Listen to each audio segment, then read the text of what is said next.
ilaha illallah la mawjuda illallah la ilaha illallah la ma'buda illallah la ilaha illallah la matluba illallah la ilaha illallah la maqsuda illallah bismillahi tawakkalna ala Allah la haula wa la quwwata illa billah astaghfirullahal azim astaghfirullahal azim astaghfirullahal azim wa atubu ilaihi.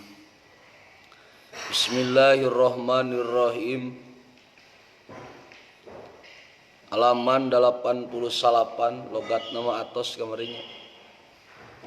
Wasahbuhu khairul quruni pastami patabiin patabiun liman tabi wa khairuhum man waliyal khilafah wa amruhum fil fadlikal khilafah yalihimu qaumun kiramum barara iddatuhum situn tamamul asyara.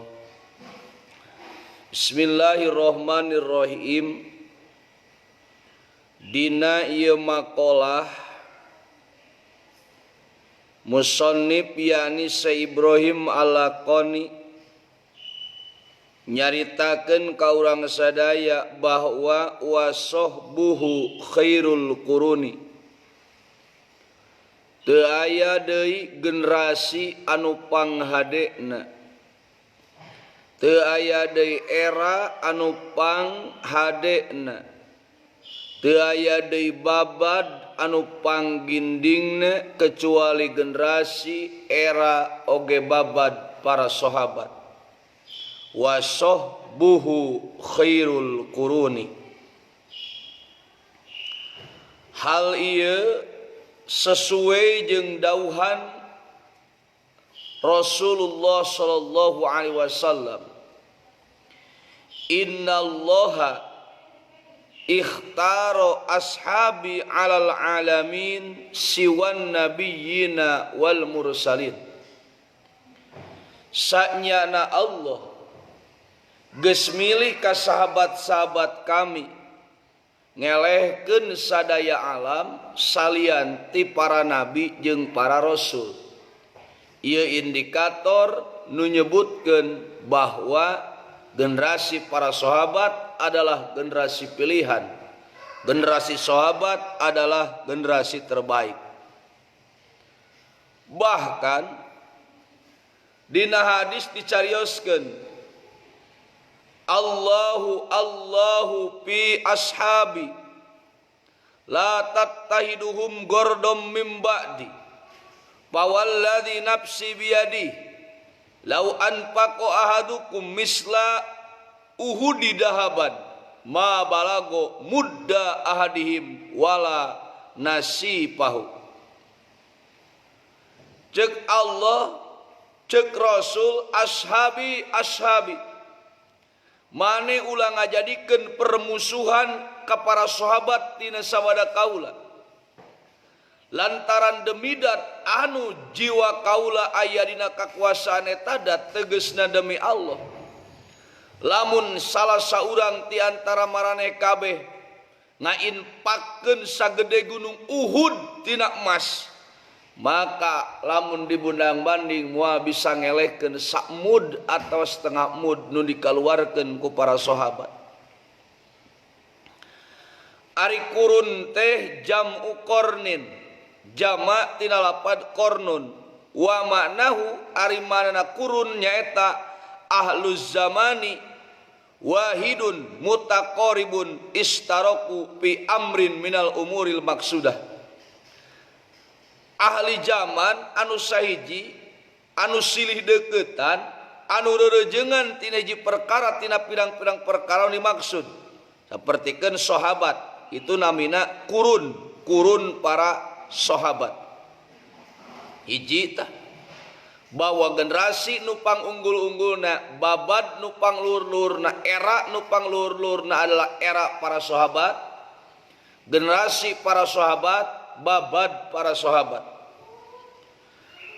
Nu kadua patabi'iyun, nu kadua adalah generasi para tabi'in.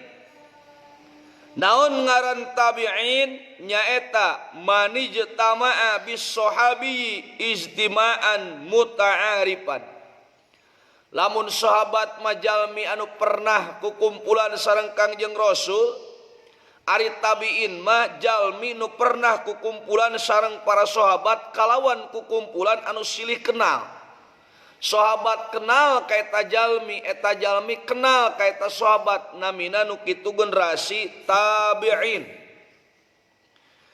Di antara tabi'in itu sendiri aya rajana jeung ratuna. Aya pangunggul-unggulna generasi tabi'in, aya pangunggul-unggulna generasi tabi'at.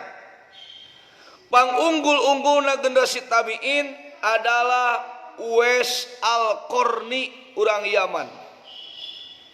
Sabab Uwais Al-Qarni mah teu pernah tepang sareng Kangjeng Rasul, hartosna lain sahabat, pangkatna ngan syukur tabi'in sabab pernah tepang sareng Sayyidina Umar, tetapi anjeunna mendapatkan salam ti Kangjeng Rasulullah sallallahu alaihi wasallam. Dina hiji waktu Rasulullah sallallahu alaihi wasallam nyarios ka Sayyidina Umar, wahai Umar, salamkeun bejakeun salam kaula ka hiji jalma anu ngaranna Uwais. Uwais teh urang kabilah Qarn anu aya di negara Yaman. Cirina dina bitisna aya tapak corob, aya tapak budug sagede duit bengol. Akhirna dina hiji waktos nuju musim hajian patepang tah Sayyidina Umar teh sareng Uwais. Ternyata Uwais itu samar di dunia tapi terkenal di akhirat. Di antara kahadean Uwais nyaeta anjeunna mangrupakeun jalmi anu gede baktina kanu janten indung. Maka Uwais mendapatkan nugraha anu luar biasa ti Allah Subhanahu wa taala, mendapatkan salam ti Kangjeng Rasul. Bahkan anjeunna disebatkeun sebagai afdalut tabi'in, pangunggul-unggulna di antara tabi'in. Lamun kamari pangunggul-unggulna di antara sahabat engke aya dipayun kita nyaeta man waliyal khilafah, maka pangunggul-unggulna di generasi tabi'in adalah Uwais Al-Qarni. Uwais anu gede bakti ka indungna. Sementara di golongan tabi'at pangunggul-unggulna generasi tabi'at adalah Hafsah binti Sirin.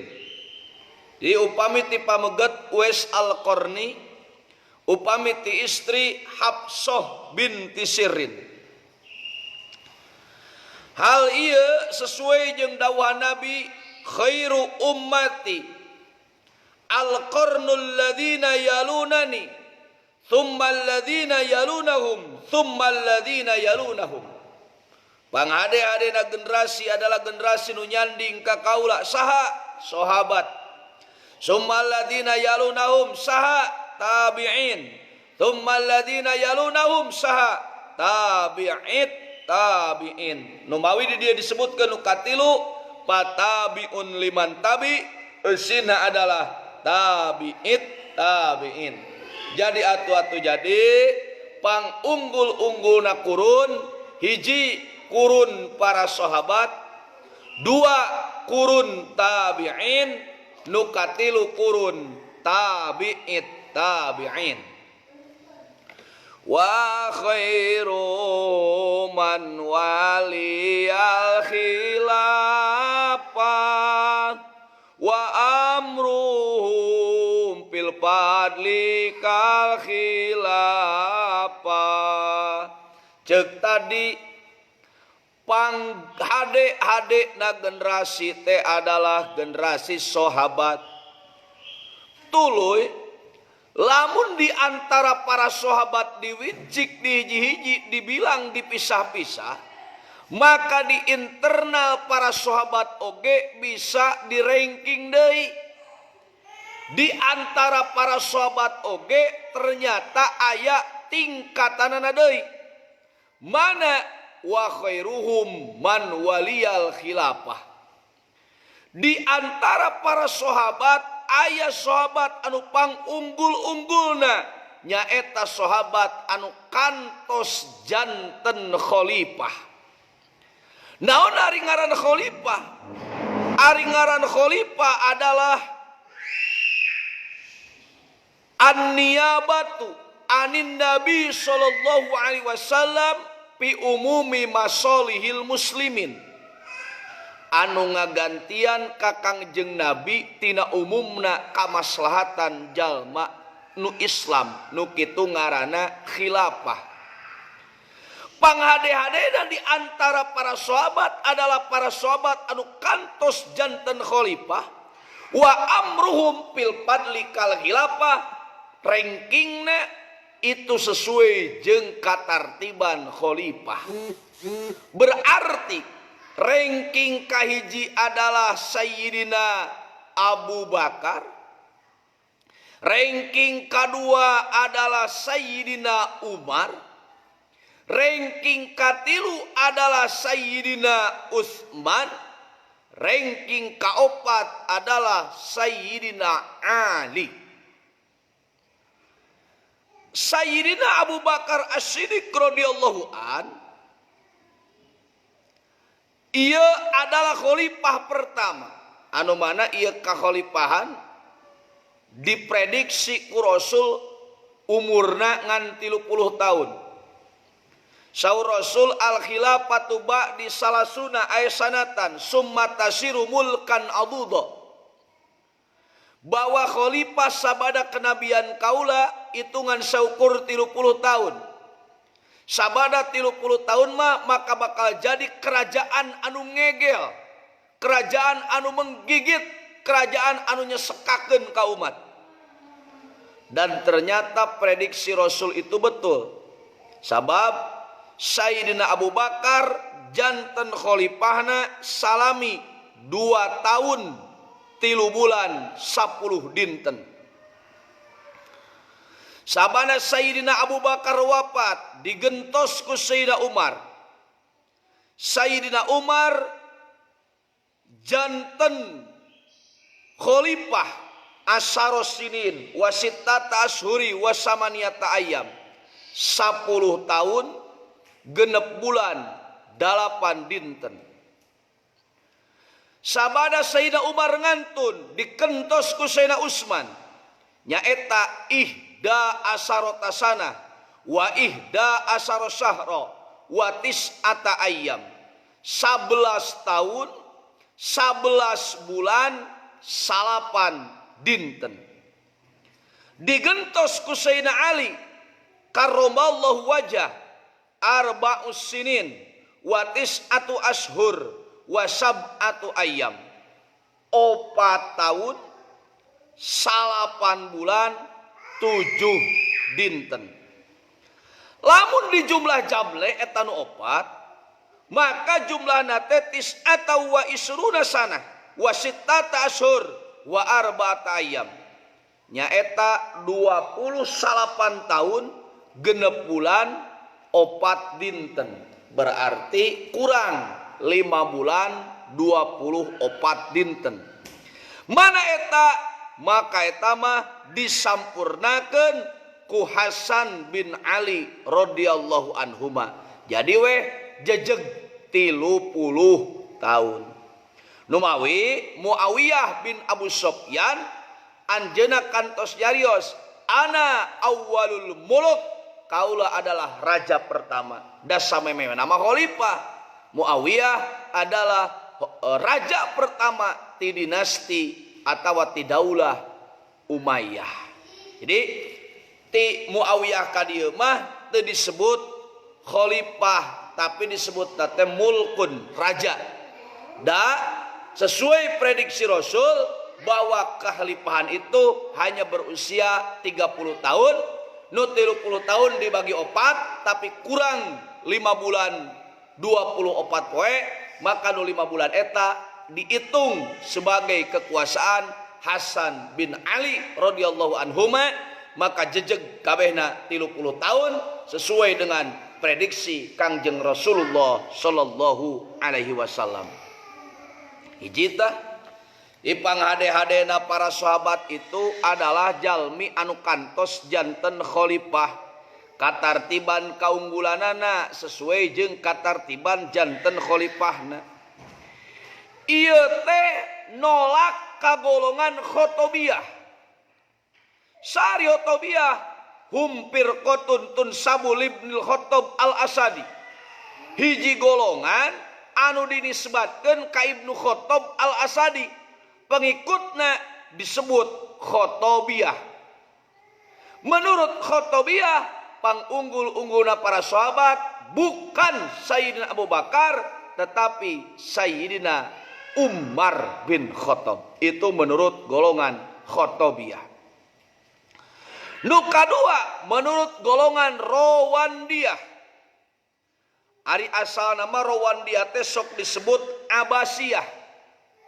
Menurut Rawandiyah, pangunggul-unggulna para sahabat adalah Abbas bin Abdul Muthalib, paman Kangjeng Rasul.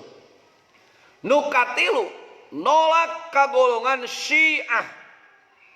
Sar Syiah, ari Syiah teh firqatun tatagolla fi hubbi Sayyidina Ali radhiyallahu an. Nyaeta hiji golongan anu katungkul tinami cinta Sayyidina Ali radhiyallahu an. Menurut golongan Syiah, pangunggul-unggulna para sahabat adalah Sayyidina Ali radhiyallahu an. Dia tuh wihandai bahwa ieu kaul wa khairuhum man wuliyal khilafah wa amrum fil fadli kal khilafah. Hiji nolak kagolongan khotobiyah, dacek khotobiyah mah pangunggul-unggulna para sahabat adalah Umar bin Khattab. Nu kadua nolak kagolongan Rawandiyah atau Abbasiyah, dacek Rawandiyah atau Abbasiyah mah pangunggul-unggulna para sahabat teh adalah Abbas bin Abdul Muthalib. Nomor katilu nolak kagolongan Syiah, dacek Syiah mah pangunggul-unggulna para sahabat adalah Sayyidina Ali karramallahu wajhah. Yalihimu qaumum kiramum barara idatuhum situn tamamul asyara. Lamun aya ranking kahiji tangtu aya ranking kadua. Mun ranking kahijina adalah sahabat-sahabat nu janten khalifah, maka ranking kaduana adalah kiramum baroro, sahabat kiramum baroro. Naon ari kiram teh jam'u karim. Karim dijamakeun jadi kiram, nyaeta karimun nafsi rafiun nasab. Nyaeta jalmi anu mulya dirina, luhur martabatna. Ari baroro jamak tina lapat barin, hartina anu gawe hade. Berarti kiramum baroro kulang leuwih hartina anu alus dirina, anu luhur martabatna, anu loba gawe hadena. Ari bilanganana jumlahna aya 10. Kiramum baroro teh mana nu 10? Tadi nu 4. Nyaeta man waliyal khilafah berarti nyesa sabaraha? Genep. Nya nu mawi di dieu dicaritakeun sittun tamamul asyara. Nu 4 nu tadi nu para sahabat ta ayeuna sesana genep deui. Sabab kiramum baroro jumlahna aya Ieu teh sadayana tos al mubasyirina bil jannah, tos dipastikeun asup kana surga. Mana nu genep? Hiji Thalhah bin Ubaidillah, dua Jubair bin Awam, tilu Abdurrahman bin Auf, opat Sa'ad bin Abi Waqqas, lima Sa'id bin Zaid, nu kagenep Abu Ubaidah Amir bin Jarrah. Genep sadayana dijumlahkeun sareng tadi anu opat anu manuliyal khulafah jadi jumlah kiramum baroroh sadayana aya 10. Wian deui hiji pangunggul-unggulna para sahabat teh man waliyal khilafah anu jumlahna aya 4. Nomor kadua kiromim baroroh anu jumlahna aya genep panyampurna tinu 4. Ari jumlah sadayana kiromim baroroh mah 10. Ngan di antarana nu 4 adalah man waliyal khilafah, nu mawi sesana genep sittun tamamul asyarah 2 3. Ahlu badrinil adimisani. Nomor katilu di antara reng-rengan pangunggul-unggulna para sahabat teh adalah ahli perang Badar. Erek anu syahid atawa henteu. Ari nu syahid dina perang Badar jumlahna 14 pameget. Genep ti muhajirin, 8 ti ansor. Ieu jalmi-jalmi anu maot syahid dina perang Badar. Nganu dimaksud ku ahli badrin di dieu rek nu maot syahid atawa nu teu, pokona nu ngiringan perang Badar disebut ahli Badar. Salatullah salamullah ala toha rasulillah, salatullah salamullah ala yasin abibillah bi ahlil bad Ria Allah, ahli Badar, salawat Badar disebutna. Ia adalah kelompok katilu pangunggul-unggulna para sahabat nyaeta anu ngiringan perang Badar, rek syahid dina perang Badarna atawa henteu. Naon ari Badar? Ari Badar teh ismun lil wadi aw li bi'rin fihi bana rajulun fil jahiliyah yuqalu lahu Badar. Jadi Badar teh ngaran hiji jurang atawa ngaran hiji sumur anu aya dina hiji lembah anu diadegkeun ku hiji lalaki urang jahiliyah ngaranna Badar, disebut we sumur Badar. Kunaon disebut sumur Badar? Lantaran nu nyieuna si Badar. Badar tang wajah tasmiyahna. Jarakna nahu arba'u marohila minal Madinah. Kurang leuwih 4 pamondokan ti Madinah. Lamun di lempangan jarak Madinah ka Badar itu kurang leuwih 4 pamondokan. Sabara urang nu ngiringanana adalah salasami'ati wa sab'ata asara rajulan, 317. Tapi ceuk sakaul adalah salah satu wa isruna salah satu asaro 313. Tetapi lamun di budang banding nu nyebutkeun 317 jeung 313 maka nu unggul adalah 313. Naon sababna? Sabab saur Rasul 313 teh jumlah pasukan Raja Tolut ketika menghadapi Raja Jalut anu dalim. Jadi jumlahna teh 313. Ini menurut kaula anu masyhur. Urang tingali perlengkapan perangna. Perlengkapan perangna ternyata sangat sederhana. Wa kana ma'hum parasani ngan saukur aya 2 kuda.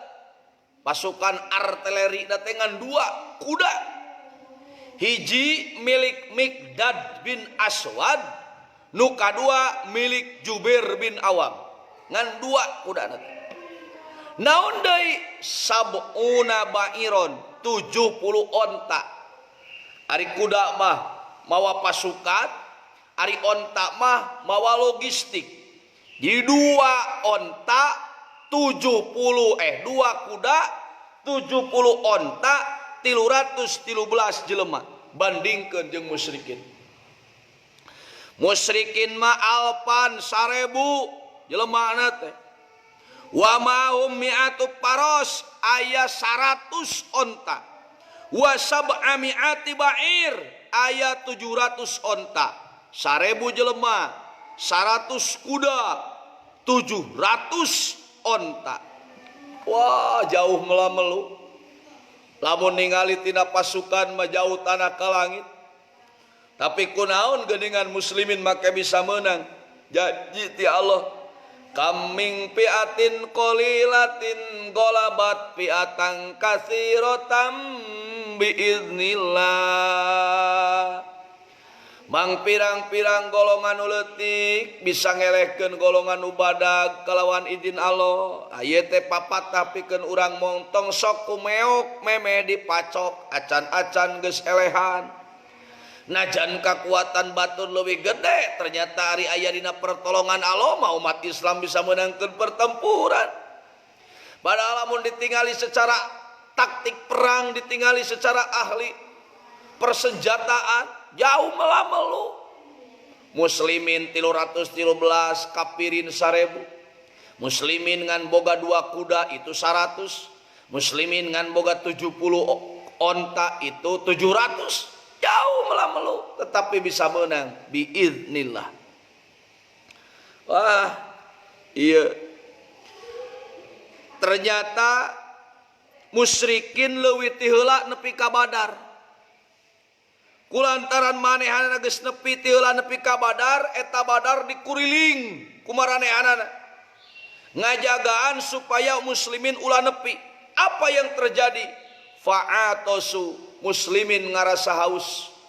Sabab teu bisa tembus ka Badar, da Badarna dihalangan ku pasukan musyrikin. Wa asbagolibuhum junuban, bahkan ketika isuk-isuk ararudang para sahabat waktu itu aya dina kaayaan junub. Maka torojol setan, ngawas-waskeun setan. Eta setan pok ngomong tazamuna annakum alal haq, maneh nyangka sanyana maneh aya dina haq. Wa fikum nabiullah, di diri marane aya nabi Allah. Wa innakum ali auliyaullah, maneh teh wali Allah. Tapi waqad golabakumul musyrikuna alal ma'i, tetapi geuningan nyatana musyrikin ngelehkeun maneh paheula kana cai. Wa antum atosun, ayeuna maneh halabhab. Wa tusalluna muhdisina mujnibin, maneh salat bari kaayaan hadas bari kaayaan junub. Maka kemudian apa yang terjadi? Allah subhanahu wa ta'ala ngalungsurkeun hujan wasala minhul wadi, sehingga tina eta hujan ngocor tina jurang-jurang. Pagtasilu wasaribu, sehingga para sahabat bisa adus, para sahabat bisa nginum. Bahkan wasarroba dawabahum, para sahabat bisa bereng nginum sasatoanana. Wa maliul asqiya, para sahabat bisa minuhaman wawadahanana. Wasabatal mator romalal ar, eta cai hujan tetap dina kesik bumi. Kangjeng Rasulullah SAW sholat dina hanapeun tangkal sehingga subuh. Anjeunna ngadamel sasaungan hanapeun tangkal. Anjeunna dilebet eta aris, ari aris teh uraisun sasaungan kitu hanapeun tangkal rangon. Disarengan ku Abu Bakar. Di lawang pantona dijagaan ku Sa'ad bin Mu'ad. Bari nyepeng naon ngaranna pedang. Sahawae nu wani-wani yang hareup, maka ku Sa'ad bin Mu'ad langsung ditebas. Eta Kangjeng Rasul ngabariskeun ka pasukan. Kemudian Kangjeng Rasul khutbah kalawan khutbah anu penuh ku motivasi. Bari ngadoa anu terkenal teh. Kumaha doana? Intah luku hadil asobatil yauma la tu'badu fil ar. Ya Allah, lamun ieu golongan eleh poe ayeuna, maka anjeun moal diibadahan deui salawasna. Ieu doa anu sempat terkenal jeung viralnya. dipakai doa ku sate si Neno Warisman. Ya Allah, andaikan Jokowi menang dan Prabowo kalah gitu, maka aku khawatir tidak ada lagi yang menyembahmu di dunia ini. Goblok sia. Doa Nabi ieu teh dina perang Badar dipake ngadoa dina urusan politik. Gelo eta jelema. Nya. Ngajarkeun teh kitu. Duka bakatku cinta ka Prabowo eta teh duka bakatku geuleuh ka Jokowi. Ngan teu waras we ceuk uing mah. Ya, sebab doa Nabi anu mulya dipake lagi dina perang Badar bener Nabi mah ngadoa. Ya Allah, lamun golongan ieu eleh, golongan muslim eleh, maka moal aya dina ibadah ka Gusti bener. Didoakeun ku si Neno Warisman dina urusan pilpres kan goblok eta. Ya Allah, lamun Jokowi menang, abdi khawatir eueuh dinu nyembah Gusti. Gelos ya. Nyembah kalau disangkut pautkeun ka urusan pilpres anu hina.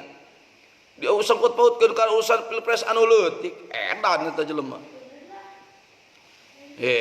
Gitunya. Heuh da kitu atuh. Nah, kemudian Allahumma ansuduka ahdaka wa wa'daka Allahumma indoharu ala hadil asabah doh rosyirki wala yakumulaka dinun wa rakaat. Kemudian Kangjeng Nabi salat 2 rakaat. Wa kana kasiro mayaqulu fi sujudi iddaka, ketika sujud Kangjeng Nabi teh seueurkeun maos maca ya hayyu ya qayyum ya hayyu ya qayyum ya hayyu ya qayyum. Bari sujud Kangjeng Nabi ya hayyu ya qayyum sehingga murag solendangna. Bakat kulami sujudna sehingga eta solendang dicanda ku Sayyidina Abu Bakar.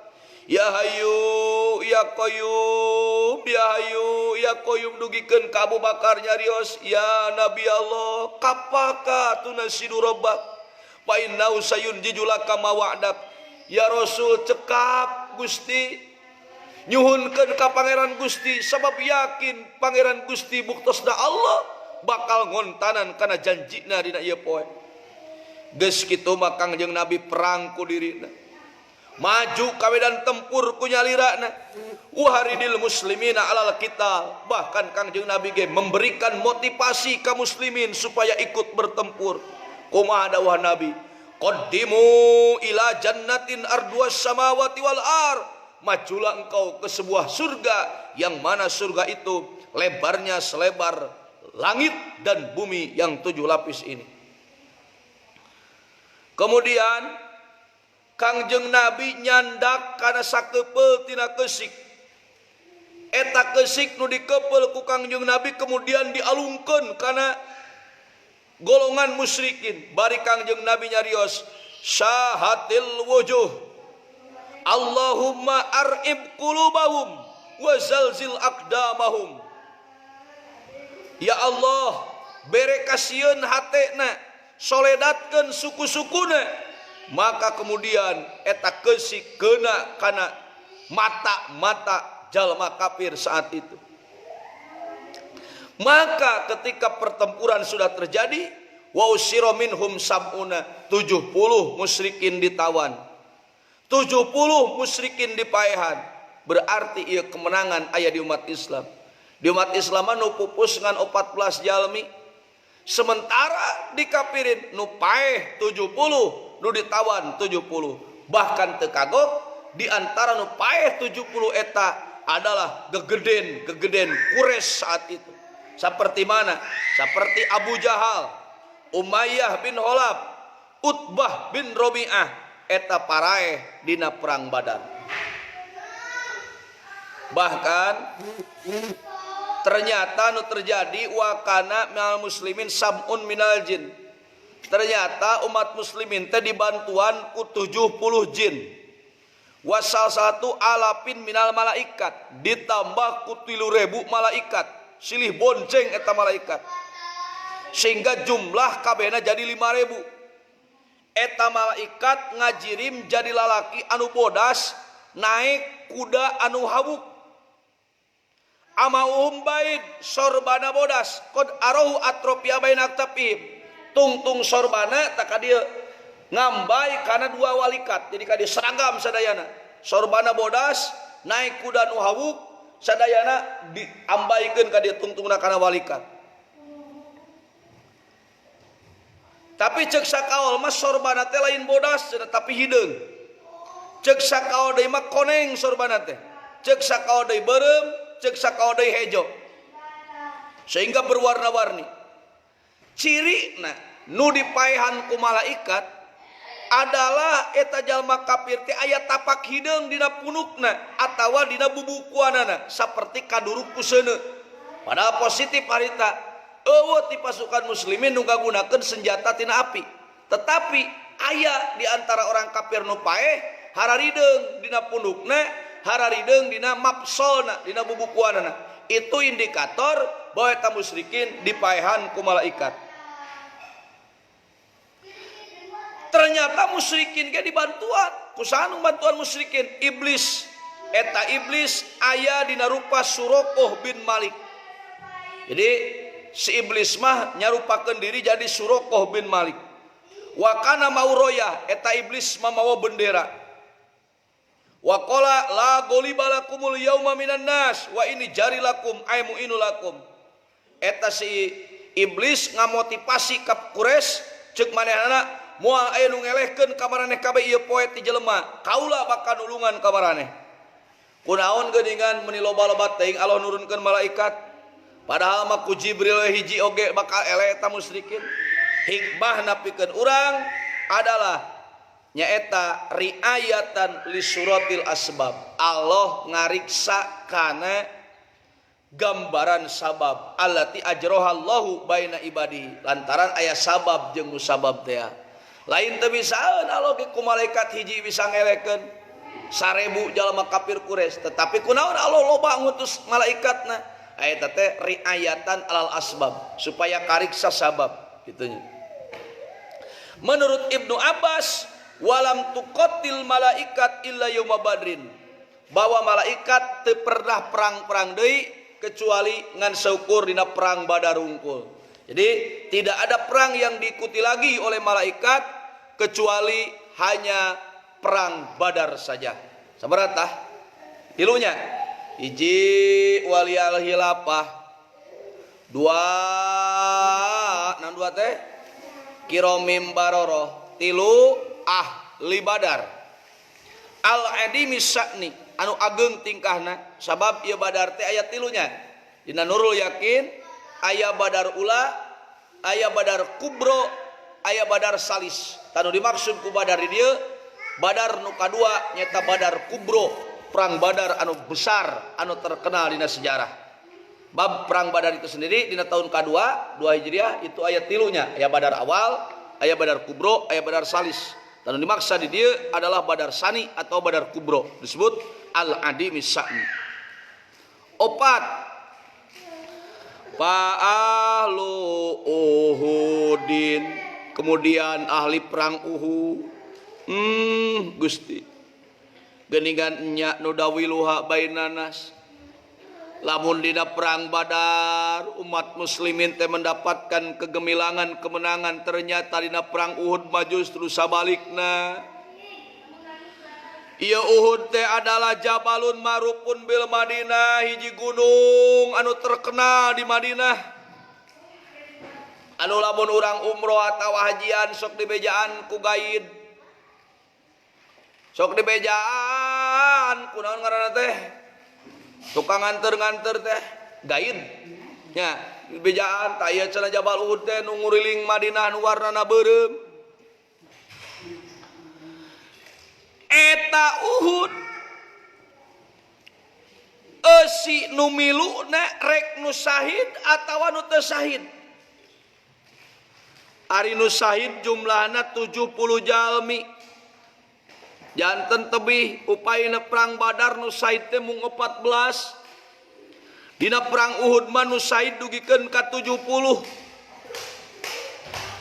Ari nu miring perangna eusina 1000 jalmi.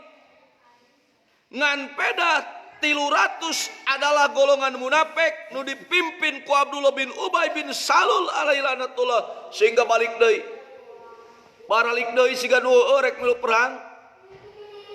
Tetapi baralik deui berarti atuh nu milu perang ti pasukan muslimin mangan 700. Wa kanal musyrikuna salah satu alaf, sementara musyrikin adalah 3.000 orang. Lagi-lagi pertempuran yang tidak seimbang. 700 ngalawan 3.000. Eta Kangjeng Nabi ku jago-jagona strategi. Pasukan nungan saeutik teh dibariskeun ku Kangjeng Rasul di handapeun Uhud.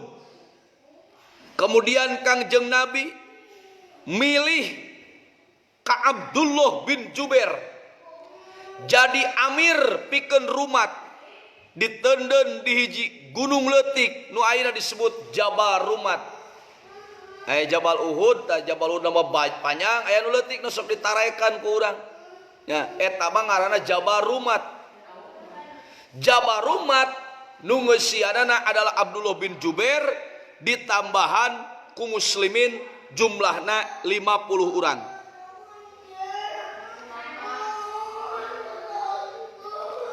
Eta saur Nabi ihmau duhurona wasbitu makanakum, cek Nabi kitu.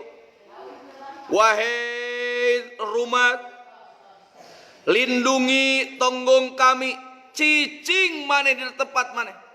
Lindungi kami, cicing maneh di tempat maneh.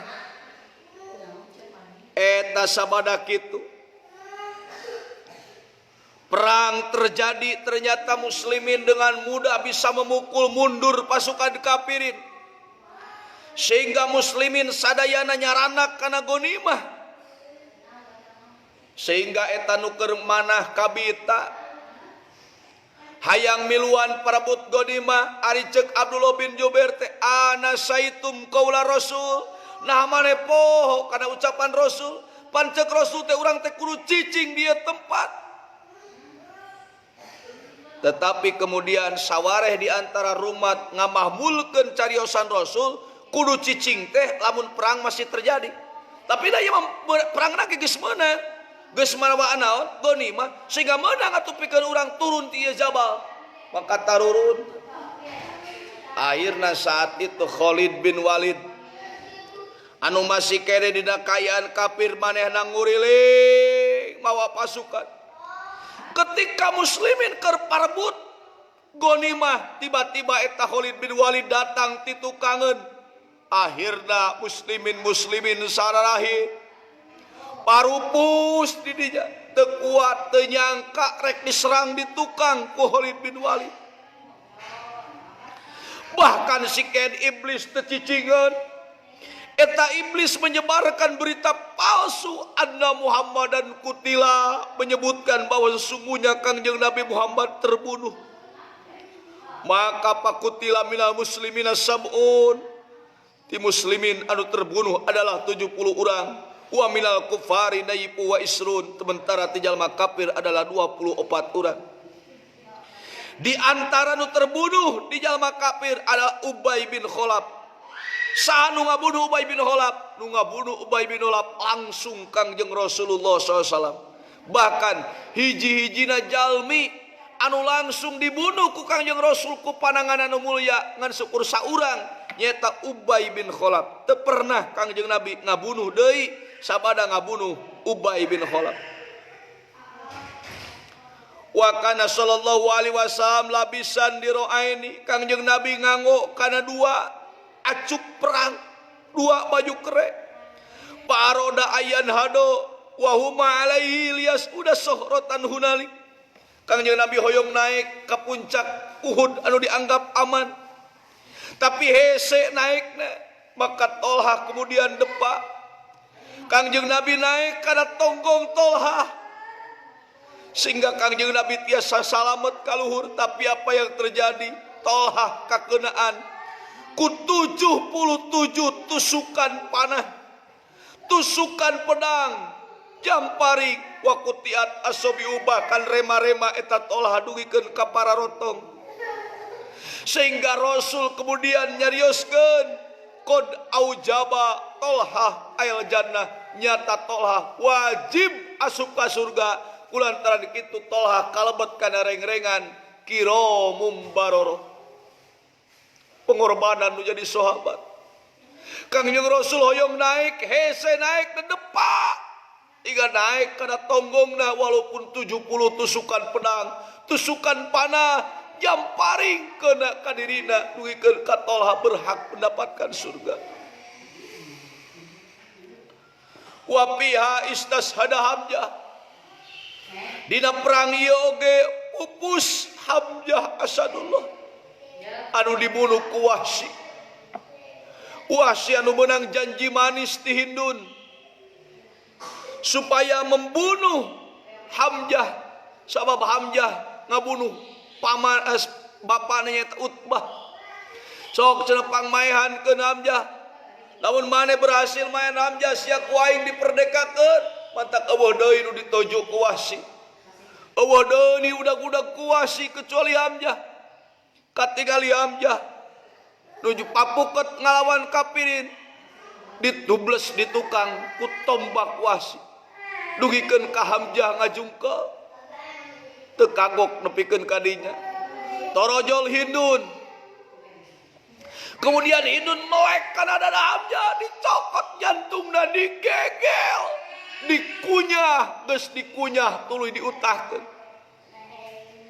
Hanjakal tah Hindun tengan syukur ngagegel henteu dihuapkeun. Sabab lamun dihuapkeun pasti Hindun asup ka surga. Sabab saur Rasul sajalma nu ngadahar sajuj tidak anggota badan Hamzah pasti asup ka surga. Ngan Hindun teu ngadahar, digegel hungkul tuluy diutahkeun. Kangjeng Nabi ningali kitu sedih. Pamana Hamzah nu mendapat julukan Asadullah tewas dengan cara mengenaskan, menuhi syahidnya dengan cara mengenaskan. Bahkan menurut hiji riwayat ketika Wahsy geus asup Islam, Kangjeng Rasul paling anti ningali raraina da meureun jiwa kemanusiaanna aya. Tiap dinten Sabtu Rasul sok ngahajakeun berangkat ka Uhud, ningali berkas-bekas tapak-tapak pertempuran ngalawan orang-orang kafir saat itu. Kemudian Rasul oge dipanah waromahu diteungel ditinggang Utbah bin Abi Waqqas, dulurna Sa'ad bin Abi Waqqas. Ari Sa'ad bin Abi Waqqas mah iman, ari Utbah bin Abi Waqqas mah teu iman. Eta Utbah bin Abi Waqqas nengor kana rarai Kangjeng Rasul, sehingga eta Utbah dilaknat ku Allah. Palam yulad min naslihi waladun illa ahtamu abkhor. Eta Utbah bin Abi Waqqas tidak pernah melahirkan keturunan kecuali keturunan teh hideung jeung bau kelekna, hideung beungeutna. Akibat manehna berani melempar Kangjeng Rasulullah SAW ku batu, dugikeun ka palipisna Rasul getihan. Para wargi sadayana, inilah perang Uhud. Perang yang penuh dengan tragedi, perang yang penuh dengan kesedihan. Bahkan Rasulullah sallallahu alaihi wasallam menurut hiji riwayat dina eta perang aya 2 jalmi nu dicari ku anjeunna. Hiji nu dicari ku anjeunna adalah Hamzah Asadullah, nu ditataroskeun ku anjeunna adalah Hamzah Asadullah. Nomor kedua adalah hiji sahabat anu ngaranna Julaibib. Sahabat Julaibib. Sakitu-kituna ngaranna teh Julaibib. Ainu sejen mah aya bin-binannya. Umar bin Khattab, Utsman bin Affan. Ieu mah Julaibib we hungkul ngaranna sakitu-kituna Julaibib. Sari Julaibib. Ari Julaibib teh orang Habasyah. Kulantaran orang Habasyah maka wajar lamun manehna terlahir dalam keadaan berkulit hitam,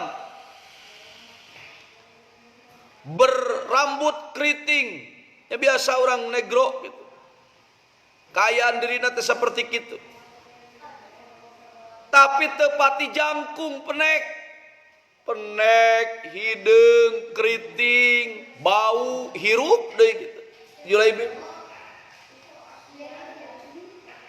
ari biasana setiap Rasul berdakwah Julaibib teh selalu aya pangpayuna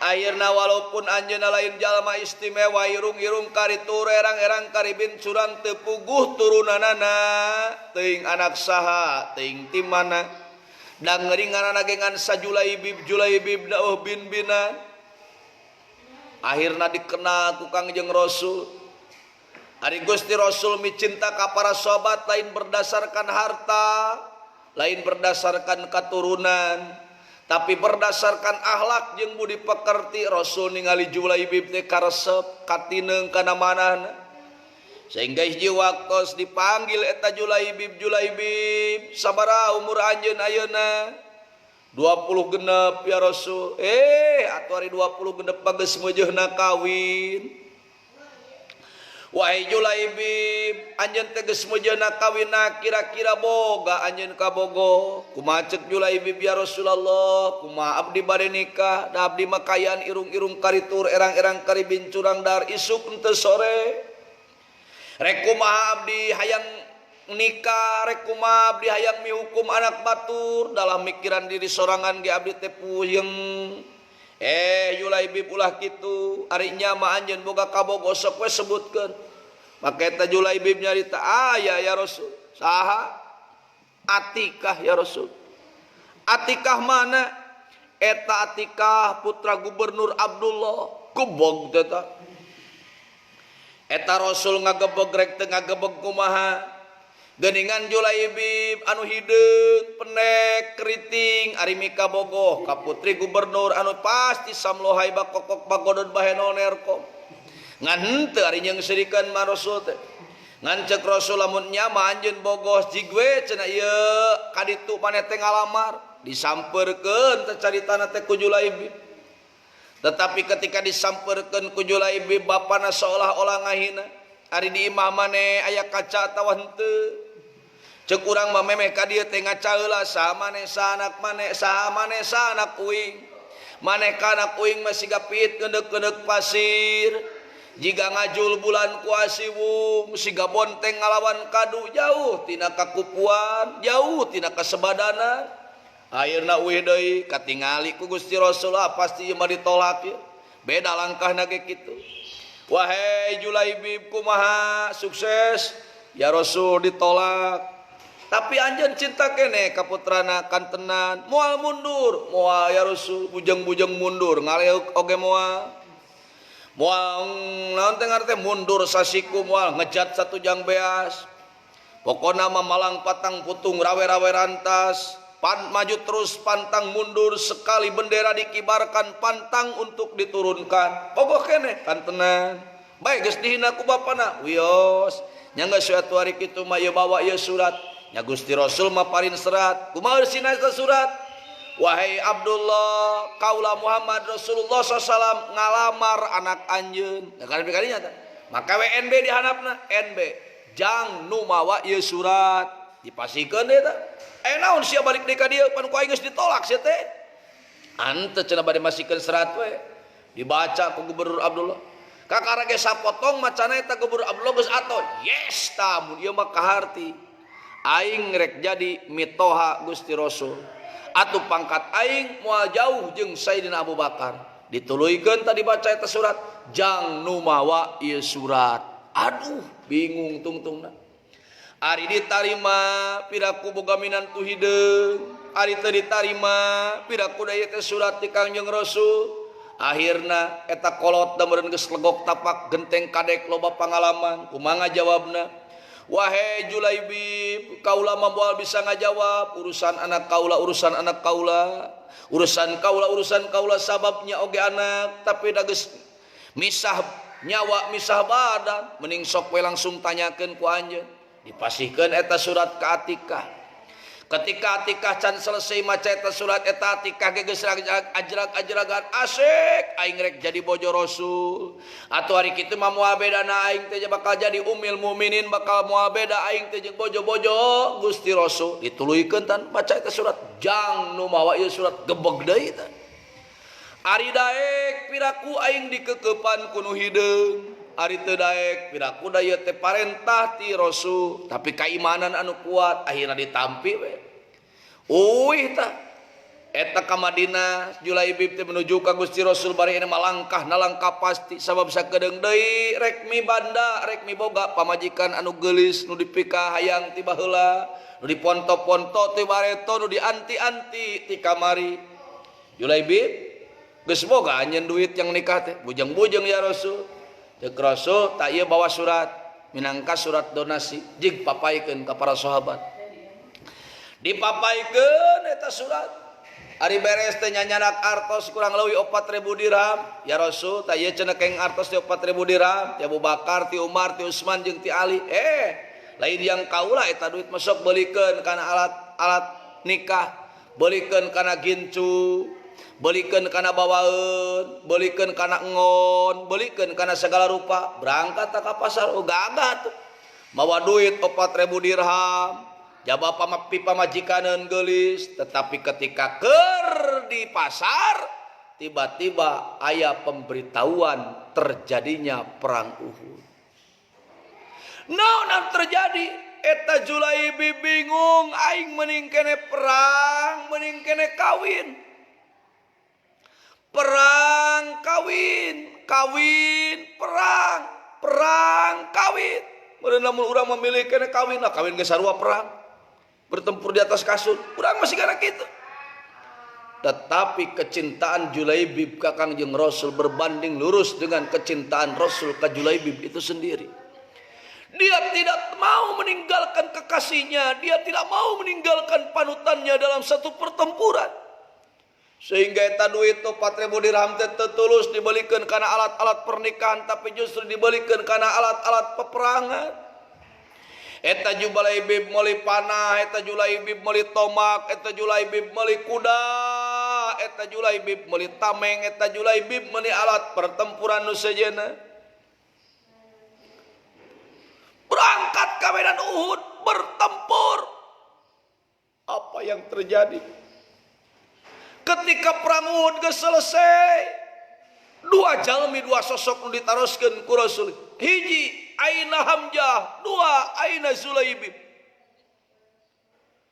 Ketika sahabat naroskeun Hamzah teu aya nu ngarenjag, tetapi ketika Rasul bertanya aina Julaibib, kabeh ngarenjag Julaibib nu mana? Julaibib nu mana? Teu sararea kenal sa Julaibib. Sararea mungkin kenal siapa Hamzah, tetapi teu sararea kenal siapa Julaibib. Aina Julaibib? Sabada dipilari ka ditu ka dieu, ternyata Julaibib kasampak geus ngajadikeun layon. Bari dipayuneunana aya 20 jalma kafir anu mungkin geus dipaehan ku anjeunna. Itu Julaibib. Perang Uhud itu perang yang penuh dengan tragedi, perang yang penuh dengan kesedihan. Perang anu mengajarkan bagaimana etika dan kedisiplinan. Perang anu mungkin secara lahiriah kalah akibat ceroboh rumat, akibat teu ngagumatikeun kana perintah atasan. Mengawi dina dunia militer eueuh deui hukuman anu pangberat-berat tajang prajurit kecuali prajurit anu henteu mengindahkan perintah atasan. Ngaranna teh naon? Subordinatif. Tidak mengikuti arahan dan ketentuan dari pimpinan. Itu prajurit anu pangberat-berat mendapatkan hukuman. Baratah opatnya hiji we handai hiji man waliyal khilafah, nomor kedua ahlu badar nomor kedua kiromim baroroh, nomor katilu ahli badar, nomor keempat ahli Uhud. 5 Pabai'atu ridwani nyeta ahli beat ridwan. Ari ahli beat ridwan teh jumlahna aya 1400 jeung sakaol mas 1500. Ieu sesuai jeung dawan Allah laqad radhiyallahu anil mu'minin. Kumaha ieu terjadi? Hah? Henteu entah tikah teh ente dicios cios ditikah, bahkan ali menikah gitunya. Eta tikah teh ali menikah, sabada teh janten ditikah ku Julaibib teh ali menikah, tetapi ku Rasul kemudian dirayu atau dipapatahan bahwa nikah teh perkara nu sae gitu. Akhirnya kersaeun nikah ka salah sawios para sahabat, tapi sanes ka Kangjeng Rasul. Eta atikah Julaibibnya. Terjadina baiatur ridwan teh tahun kagenep hijrah. Kangjeng Nabi rek ngamaksud ka Masjidil Haram rek umroh. Sehingga kulantaran rek umroh Kangjeng Nabi teh teu mawa senjata kecuali pedang ngungkul. Kemudian Kangjeng Nabi lungsur di Hudaybiyah. Urang pernah ka Hudaybiyahnya. Di Hudaybiyah teh aya di samping aya masjid, nah, aya oge tempat tilas tangkal anu kantuna naungku ruruntuhan naungku teu kaurus gitunya Hudaybiyah. Kangjeng Nabi lungsur di eta tempat rek menuju ka Mekah. Tetapi dihalangan ku musyrikin teu meunang. Maka Kangjeng Nabi ngutus ka Sayyidina Utsman bari nyandak serat minta izin ka gegeden Quraisy diizinan umroh tahun harita. Lebet teh tah Utsman teh ka Mekah ti payun ti Hudaybiyah teh. Kangjeng Nabi mangantosan ti Hudaybiyah. Sayyidina Utsman berangkat menuju ka Mekah nyandak serat. Tiba-tiba aya kabar bahwa Utsman terbunuh. Aya nu ngabunuh Utsman. Saanu ngaberitakeun iblis. Ya. Sehingga sabada Kangjeng Rasul ngadangu bahwa Sayyidina Utsman terbunuh, kemudian sadayana ngayakeun beat sumpah sehidup semati, mual mundur sasiku, mual ngejat satunjang beas, dami damukum, darahku darahmu. Seorang dari kita tersakiti, maka semua harus maju. Seorang dari kita mandi darah, maka semua harus berangkat. Eta Kangjeng Nabi teh nyimpen panangan nu kenca dina panangan nu katuhu. Ieu berarti waqala hadihi an yadi Utsman, ini adalah pandangan Utsman ay ala takdir hayati. Maka sadayana sepakat ngarantelkeun pandanganna ka Kanjeng Rasul. Ciri erek siap hidup semati ngan aya nu borangan hiji nyata Jadub nu Qais. Ari Jadub mah kalah nyumput teh hanapeun bentuk onta batur bareat teh nyempot we manehna mah wa kana munafikan munafik cenah Jadub bin Qais mah.